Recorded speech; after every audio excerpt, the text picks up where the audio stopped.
5 histórias reais de rodoviárias que vão te fazer repensar. Viajar sozinho. Você já passou uma madrugada inteira numa rodoviária? Já sentiu aquele frio na barriga quando percebe que está completamente sozinho num lugar estranho, cercado de pessoas que você nunca viu na vida? Se você nunca viveu isso, pode se considerar sortudo.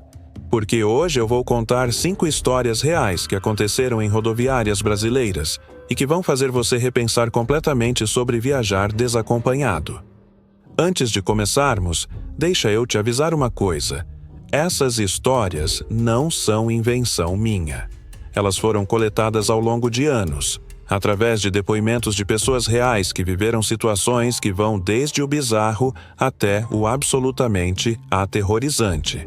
E se você acha que rodoviária é apenas um lugar de passagem, onde no máximo você vai encontrar um banheiro sujo e um café requentado, você está muito enganado. As rodoviárias brasileiras são verdadeiros microcosmos da sociedade. Ali se cruzam pessoas de todas as classes sociais, com as mais diversas intenções, e durante as 24 horas do dia.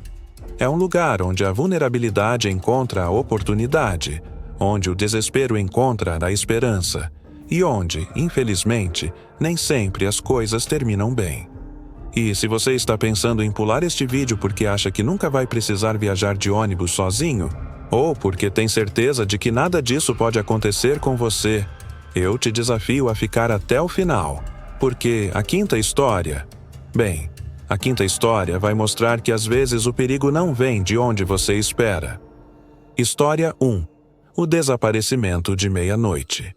Nossa primeira história aconteceu na rodoviária do Tietê, em São Paulo, numa terça-feira de março de 2019. Mariana, de 24 anos, estudante de enfermagem, precisava viajar para Ribeirão Preto para visitar a avó doente. Como sempre fazia, comprou a passagem para a meia-noite, porque era mais barata e ela poderia dormir durante a viagem. Mariana chegou à rodoviária por volta das 23h20.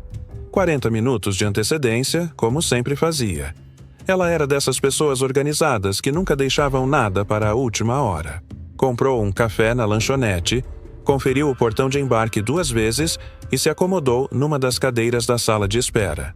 Às 23h45, ela se dirigiu ao portão 23, onde o ônibus já estava estacionado. Havia umas 15 pessoas na fila, nada demais para um horário como aquele. Ela estava terceira na fila, atrás de um casal de idosos e na frente de um homem de meia-idade que não parava de olhar o celular. O que ela não sabia é que alguém estava observando cada movimento dela desde o momento em que chegou à rodoviária. O embarque começou normalmente. Os idosos subiram, depois foi a vez da Mariana. Ela sempre escolhia poltronas do lado da janela, próximas do motorista, uma dica de segurança que a mãe havia dado. Poltrona número 3. Guardou a mochila no bagageiro interno, ajustou o assento e colocou o fone de ouvido. O homem que estava atrás dela na fila embarcou logo em seguida e, coincidência ou não, sua poltrona era a número 4, exatamente ao lado da dela. Ele se apresentou como Carlos, disse que também ia para Ribeirão Preto e começou uma conversa aparentemente inocente sobre a cidade, perguntando se ela conhecia bons restaurantes por lá. Mariana, educada como sempre, respondeu algumas perguntas, mas logo colocou o fone de ouvido novamente, sinalizando que queria descansar. O ônibus saiu pontualmente à meia-noite. Por volta das 2 da manhã, quando a maioria dos passageiros já dormia, Mariana acordou com sede. Decidiu ir até o fundo do ônibus pegar uma água na pequena geladeira que alguns ônibus de linha possuem. Era um trajeto de poucos metros, mas que mudaria completamente sua viagem. No corredor, ela esbarrou sem querer em Carlos, que também estava se dirigindo ao fundo do ônibus. Ele pediu desculpas, pareceu solícito, e até ofereceu ajuda para pegar essa água. Mas, quando Mariana abriu a geladeira, ela sentiu um cheiro doce e enjoativo que não conseguiu identificar. Deve ser algum produto de limpeza, pensou. Carlos insistiu em puxar assunto, perguntando sobre o curso de enfermagem, sobre a família dela. Perguntas que inicialmente pareciam educadas, mas que começaram a soar invasivas. Como ele sabia que ela fazia enfermagem? Ela tinha certeza de que não havia mencionado isso. De volta ao assento, Mariana começou a se sentir estranha. Uma sonolência pesada, diferente do cansaço natural. Sua cabeça começou a pesar, e ela teve dificuldade para manter os olhos abertos. Tentou lutar contra o sono, mas era como se seu corpo não obedecesse aos comandos do cérebro. Nesse momento, ela ouviu Carlos sussurrar algo que a fez despertar momentaneamente. Agora, é só esperar. Com um esforço sobre-humano, Mariana conseguiu se levantar e cambaleou até a frente do ônibus. Acordou o motorista e, com a voz pastosa, conseguiu dizer que estava passando mal e precisava de ajuda. O motorista, experiente, imediatamente percebeu que algo estava errado e parou o ônibus no posto da polícia rodoviária mais próximo. Carlos tentou impedir que Mariana descesse do ônibus, alegando que ela estava apenas com enjoo de viagem e que ele poderia cuidar dela. Mas o motorista já havia acionado a polícia rodoviária e quando os agentes subiram no ônibus, encontraram na bagagem de Carlos um kit que incluía clorofórmio, cordas e documentos falsos. O exame toxicológico posterior revelou que Mariana havia sido dopada com uma substância que causa sonolência e desorientação. Carlos era parte de uma quadrilha especializada em sequestros, que atuava principalmente em rodoviárias, visando mulheres jovens que viajavam sozinhas. Mariana teve sorte, ela conseguiu pedir ajuda a tempo, mas nossa próxima história não teve um final tão feliz assim. E se você está pensando que isso só acontece com mulheres, prepare-se para conhecer o caso de João, um empresário de 45 anos que aprendeu da pior forma possível que homens também podem ser vítimas. História 2. A armadilha do falso amigo. João Henrique, 45 anos, empresário do setor de confecções. Era daqueles homens que se considerava esperto demais para cair em golpes. Tinha experiência de vida, viajava muito a trabalho, conhecia a malícia das ruas, como ele mesmo gostava de falar. Em setembro de 2020, precisou viajar de São Paulo para Goiânia para fechar um negócio importante. Por conta da pandemia, decidiu ir de ônibus em vez de avião, tanto por segurança sanitária quanto por economia. Comprou a passagem para as 14 horas de uma quinta-feira, horário que considerava seguro. Movimento normal, luz do dia, nada de suspeito. Na sala de espera da rodoviária do Tietê, João se acomodou numa das poltronas próximas ao portão de embarque. Estava mexendo no laptop, revisando a apresentação que faria no dia seguinte, quando foi abordado por um homem bem vestido, de aparência confiável, que se identificou como Marcelo. Desculpa incomodar, mas vi que você está trabalhando num laptop. Sou da área de TI e percebi que você está conectado numa rede Wi-Fi pública. Quero uma dica de segurança. João, sempre interessado em tecnologia e segurança digital, travou conversa com Marcelo. O homem parecia conhecer muito sobre o assunto, falava com propriedade sobre firewalls, VPNs e criptografia. Durante os 40 minutos de espera, eles conversaram sobre negócios, tecnologia e descobriram que ambos iam para Goiânia. Marcelo disse que viajava frequentemente para Goiânia a trabalho e conhecia a cidade muito bem. Ofereceu-se para dar algumas dicas de restaurantes e hotéis, e até mesmo para apresentar João a alguns contatos importantes que poderiam ajudar nos negócios dele. No ônibus, por coincidência, ou não, eles ficaram sentados próximos. Marcelo continuou sendo prestativo e interessante. Falava sobre oportunidades de investimento em Goiás, sobre o crescimento do agronegócio na região, assuntos que interessavam muito a João. Por volta das 17h, Marcelo ofereceu um lanche que havia trazido de casa. Minha esposa sempre prepara demais, disse rindo. Pão de queijo caseiro, experimente. João, que até então havia sido cauteloso, se deixou levar pela simpatia e aparente confiabilidade de Marcelo. Comeu o pão de queijo e continuou a conversa. Cerca de 1 hora depois, começou a sentir uma sonolência estranha, acompanhada de uma sensação de relaxamento excessivo. Deve ser o cansaço da semana, pensou. Mas, quando acordou, já era noite. O ônibus estava parado e Marcelo não estava mais ao seu lado. Confuso e ainda meio grogue, João perguntou ao motorista onde estavam. Goiânia, rapaz. Chegamos há 2 horas. Seu amigo disse que você estava muito cansado e que ele voltaria para te acordar, mas não voltou. Foi então que João percebeu que sua mochila havia sido violada. O laptop havia desaparecido, junto com documentos importantes, cartões de crédito e cerca de 3.000 reais em dinheiro que levava para a viagem. Mas o pior ainda estava por vir. Quando chegou ao hotel e tentou acessar suas contas bancárias pelo celular, descobriu que várias transações fraudulentas haviam sido realizadas.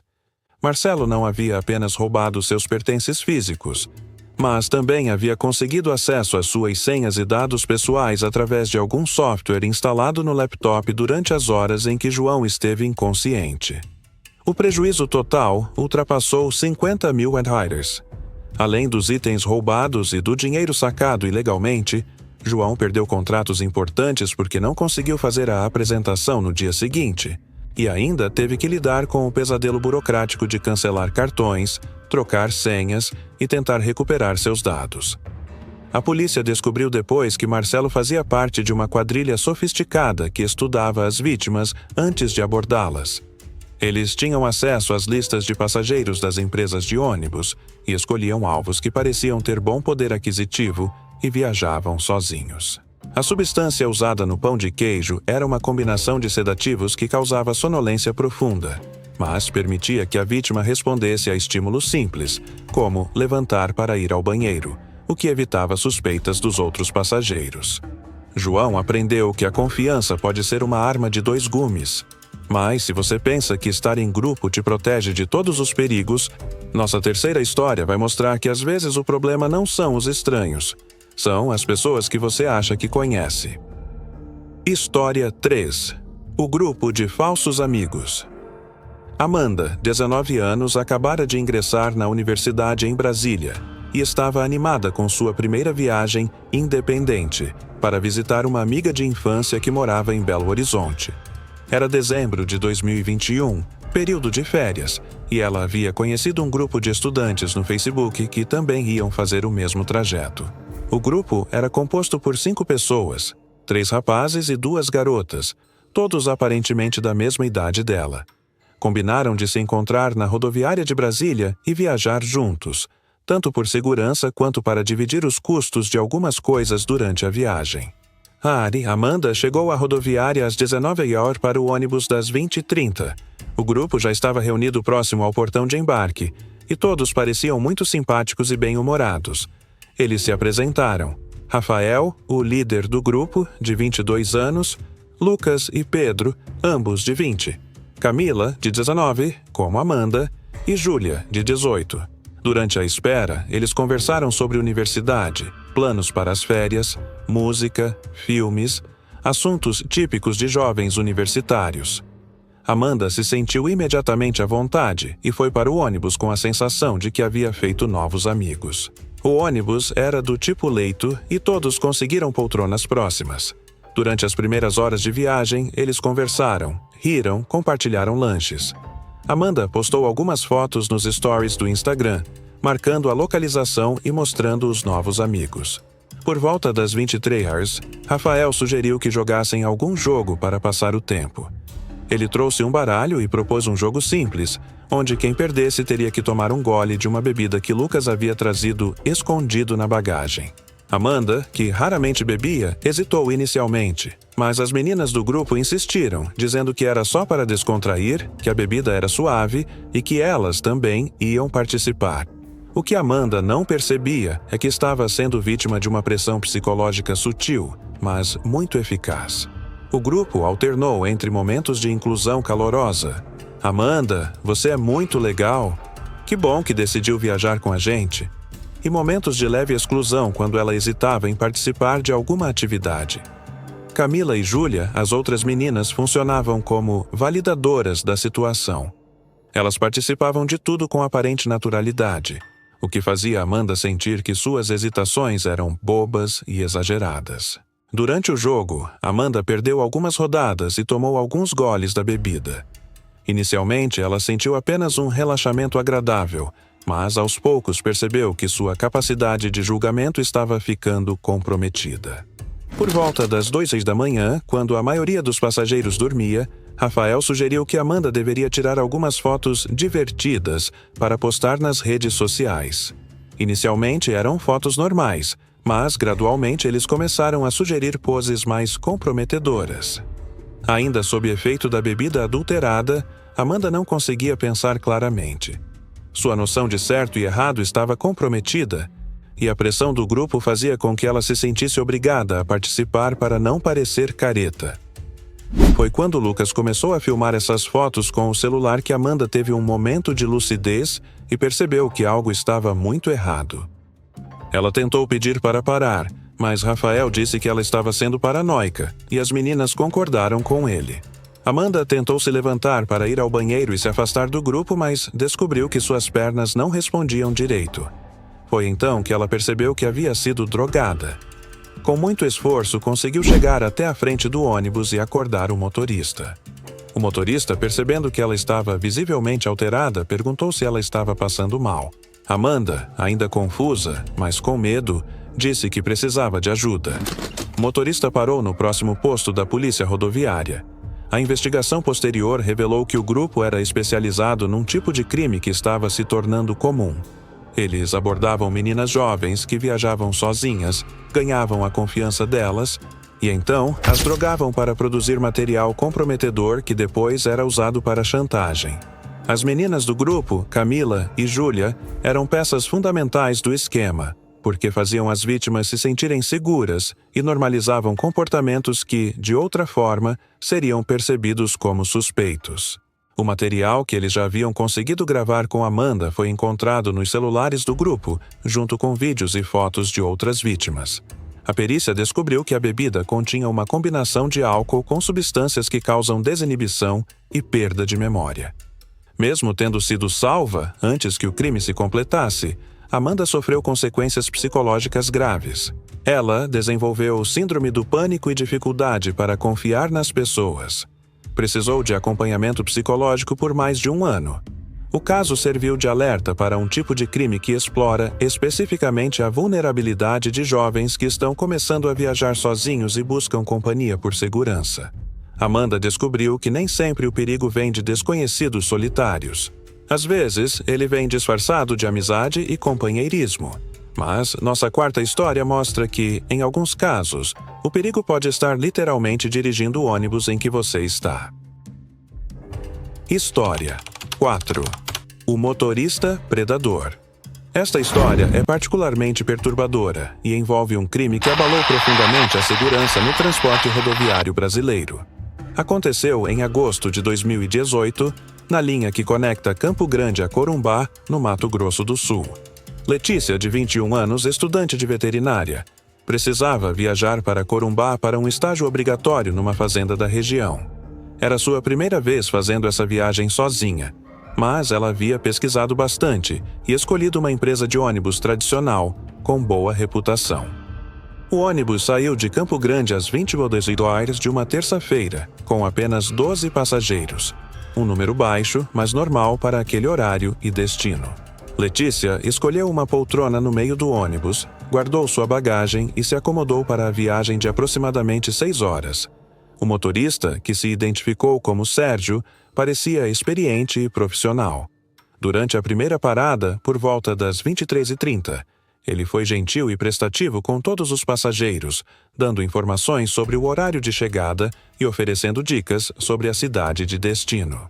Por volta da 1h da manhã, Letícia percebeu que o ônibus havia feito um desvio da rota normal. Quando perguntou ao motorista, ele disse que era por causa de obras na estrada principal e que precisariam seguir por uma rota alternativa que adicionaria cerca de 1 hora à viagem. Os outros passageiros também questionaram. Mas Sérgio mostrou-se irritado com as perguntas e disse que conhecia a região melhor que ninguém. Como ele era o motorista oficial da empresa, todos acabaram aceitando a explicação. Aos poucos, os passageiros foram adormecendo. Por volta das 2h30, Letícia percebeu que eram apenas 5 pessoas acordadas no ônibus, incluindo ela própria. Às 3 da manhã, o ônibus parou numa estrada isolada. Sérgio anunciou que havia um problema mecânico e que precisaria verificar o motor. Ele pediu para todos os passageiros descerem por segurança. Foi quando a situação se tornou absolutamente aterrorizante. Assim que os passageiros desceram, 2 homens armados saíram de um carro que estava escondido atrás de uma vegetação densa. Sérgio não ficou surpreso. Era óbvio que ele estava colaborando com os assaltantes. O que deveria ser um assalto simples se transformou numa situação muito mais grave quando os criminosos perceberam que entre os passageiros havia 2 mulheres jovens viajando sozinhas.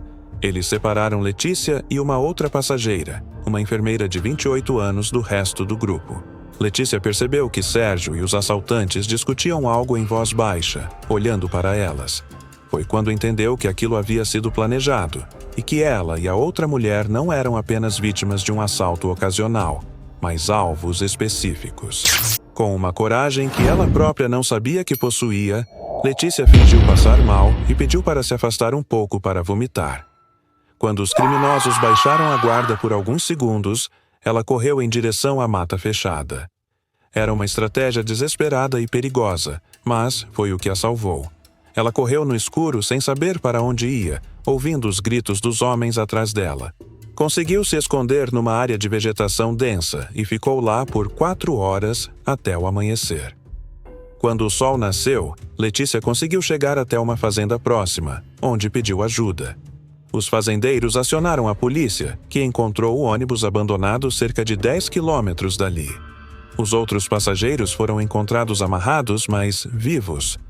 A enfermeira havia desaparecido. A investigação revelou que Sérgio fazia parte de uma quadrilha que atuava há mais de 2 anos.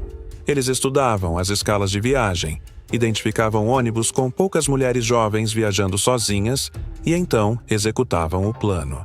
Sérgio fornecia informações sobre as passageiras para o resto da quadrilha, incluindo dados pessoais que ele tinha acesso através do sistema da empresa. O desvio de rota não era por causa de obras, era para levar as vítimas para um local isolado onde os comparsas estavam esperando. A enfermeira foi encontrada 3 dias depois numa área rural, vítima de violência sexual e homicídio. Sérgio e os comparsas foram presos, mas o trauma causado às famílias das vítimas e aos outros passageiros foi irreversível. O caso expôs uma vulnerabilidade no sistema de segurança do transporte rodoviário. Quando o próprio funcionário da empresa é parte do problema, todas as precauções normais se tornam inúteis. Letícia sobreviveu por pura sorte e coragem.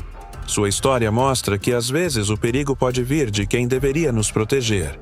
Mas nossa última história talvez seja a mais impactante de todas, porque mostra que nem sempre o maior perigo numa rodoviária são os criminosos. Às vezes é a própria estrutura do lugar. História 5. O acidente que ninguém viu venir.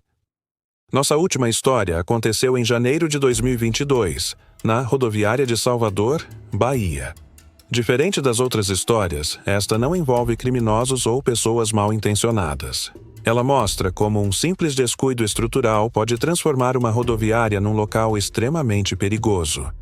Carlos Eduardo, engenheiro civil de 38 anos, estava esperando o ônibus para a Feira de Santana, onde participaria de uma reunião de trabalho no dia seguinte. Era por volta das 21 horas de uma sexta-feira, e a rodoviária estava com movimento normal para o horário. Carlos era daqueles passageiros experientes que conhecia bem a rodoviária de Salvador. Já havia viajado dezenas de vezes por ali e se sentia completamente à vontade no ambiente. Ele chegou com antecedência, comprou um café e se dirigiu ao setor onde ficavam os ônibus para o interior do estado.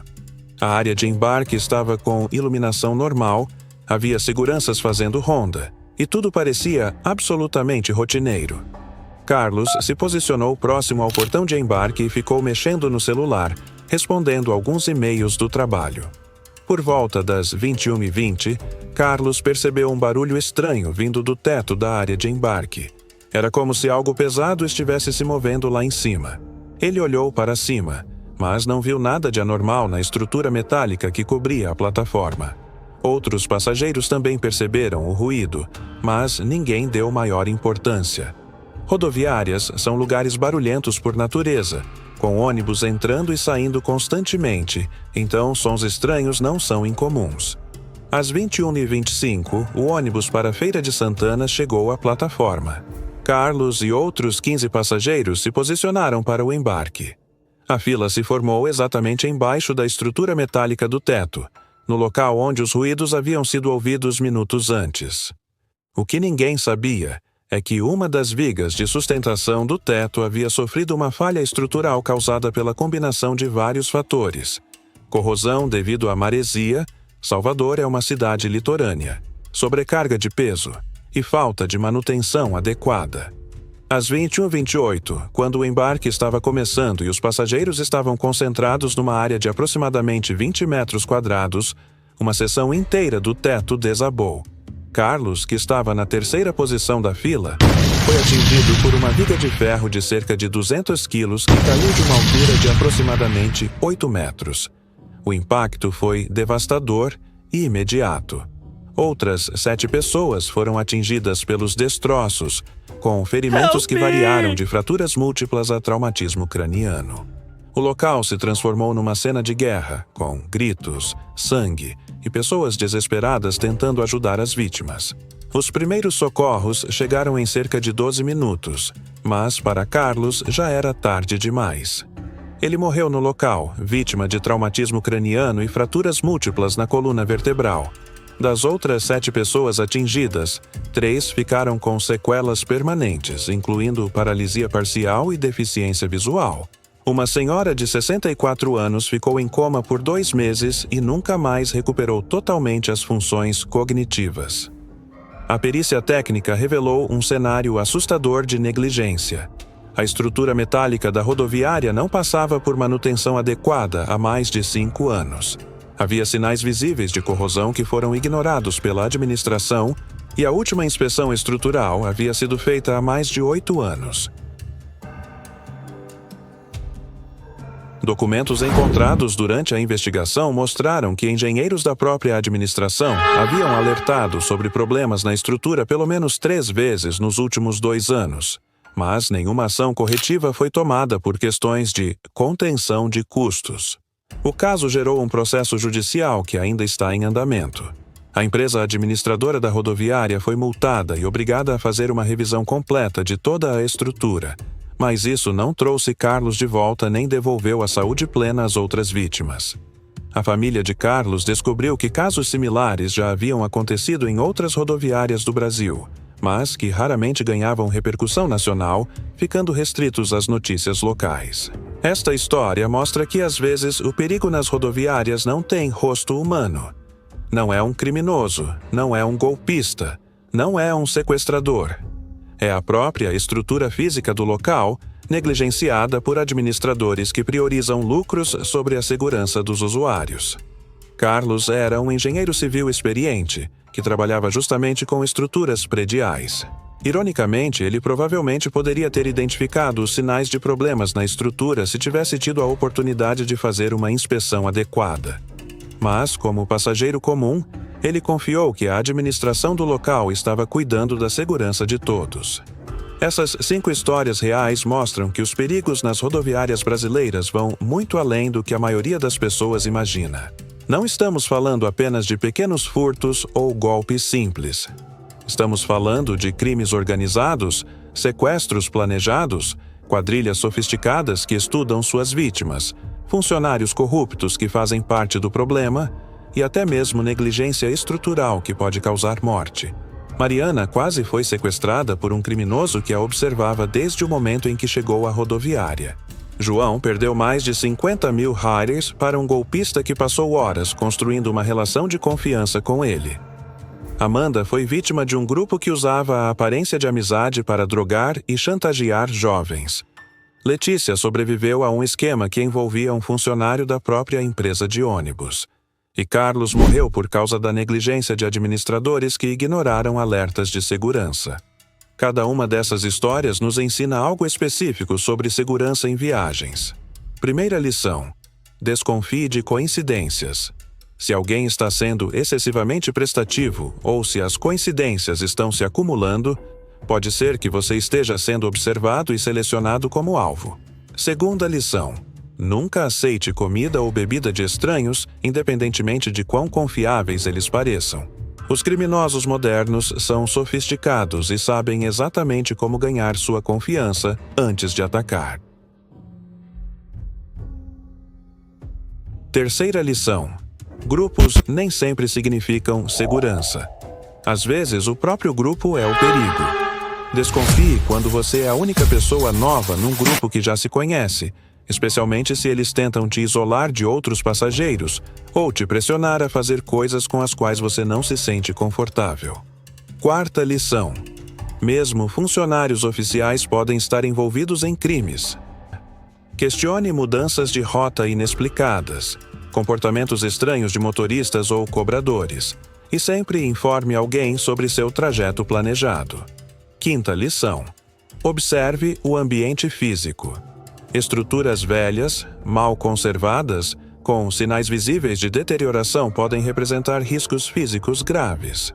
Se você perceber rachaduras, ferrugem ou outros sinais de problemas estruturais, procure se posicionar longe dessas áreas. Agora que você conhece essas histórias, deixa eu dar algumas dicas práticas que podem salvar sua vida. Primeira, sempre informe alguém de confiança sobre seus planos de viagem, incluindo horário de saída, empresa de ônibus, número da poltrona e horário previsto de chegada. Estabeleça horários para dar notícias durante a viagem. Segunda, leve sempre um carregador portátil para o celular e mantenha a bateria carregada. Seu telefone pode ser sua única linha de comunicação com o mundo exterior em caso de emergência. Terceira, evite viajar com joias, roupas caras ou qualquer coisa que chame atenção para seu poder aquisitivo. Criminosos escolhem alvos baseados em aparência de riqueza. Quarta, se possível, escolha assentos próximos ao motorista ou ao corredor. Evite cantos isolados do ônibus onde você possa ficar encurralado caso precise sair rapidamente. Quinta, confie nos seus instintos. Se algo parecer estranho, provavelmente é estranho mesmo. É melhor parecer paranoico e ficar vivo do que ser educado e virar estatística. Uma coisa que essas histórias mostram é como os criminosos exploram aspectos psicológicos específicos de pessoas que viajam sozinhas. Eles sabem que viajantes solitários tendem a ser mais receptivos à companhia, mais dispostos a confiar em estranhos que parecem simpáticos e menos propensos a questionar situações estranhas por medo de parecerem paranoicos. Mariana foi vítima porque estava sozinha e vulnerável no meio da madrugada. João caiu no golpe porque estava buscando conexões profissionais e se deixou levar pela conversa interessante. Amanda foi manipulada porque queria fazer amigos e se integrar ao grupo. Letícia foi escolhida especificamente porque viajava desacompanhada. A solidão da viagem cria uma vulnerabilidade emocional que criminosos experientes sabem identificar e explorar. Eles são treinados para reconhecer sinais de pessoas que estão se sentindo isoladas, inseguras ou carentes de companhia. É importante mencionar que alguns desses casos geraram mudanças significativas no setor de transporte rodoviário. Após o caso do motorista predador, por exemplo, várias empresas implementaram sistemas de monitoramento GPS mais rigorosos e protocolos de comunicação obrigatória com a central durante a viagem. O caso do colapso estrutural na rodoviária de Salvador levou a inspeções emergenciais em dezenas de terminais pelo país e resultou em mudanças na legislação sobre manutenção de estruturas públicas. Mas ainda há muito o que melhorar. A maioria das rodoviárias brasileiras ainda opera com sistemas de segurança defasados, poucos funcionários treinados para identificar situações suspeitas e estruturas físicas que não passam por manutenção adequada. Embora essas histórias sejam chocantes, é importante colocar os riscos em perspectiva. Milhões de brasileiros viajam de ônibus todos os anos sem qualquer problema. A probabilidade de você ser vítima de um crime grave numa rodoviária ainda é relativamente baixa. Mas isso não significa que devemos ignorar os riscos. Assim como usamos cinto de segurança no carro, não porque esperamos ter um acidente, mas porque queremos estar preparados caso aconteça. Devemos tomar precauções nas viagens, porque queremos estar protegidos contra as possibilidades ruins. O objetivo dessas histórias não é te assustar ou te impedir de viajar. O objetivo é te informar para que você possa viajar com mais segurança e consciência dos riscos envolvidos. Se você estiver numa rodoviária e perceber qualquer situação suspeita, procure imediatamente um segurança, um funcionário da empresa de ônibus ou um policial. Não tenha vergonha de parecer paranoico. É melhor um alarme falso do que virar vítima de um crime real. Se você estiver dentro do ônibus e perceber algo estranho, tente avisar discretamente outros passageiros ou o motorista. Use o celular para enviar mensagens pedindo ajuda, mesmo que você não tenha certeza se há perigo real. Lembre-se, criminosos contam com o silêncio e a passividade das vítimas. Quanto mais barulho você fizer, menos atrativo você se torna como alvo. Estas histórias são um lembrete de que nossa segurança depende não apenas da sorte, mas também da preparação e da consciência dos riscos. Cada pessoa que conhece essas histórias e toma precauções básicas está contribuindo para tornar as viagens mais seguras para todos.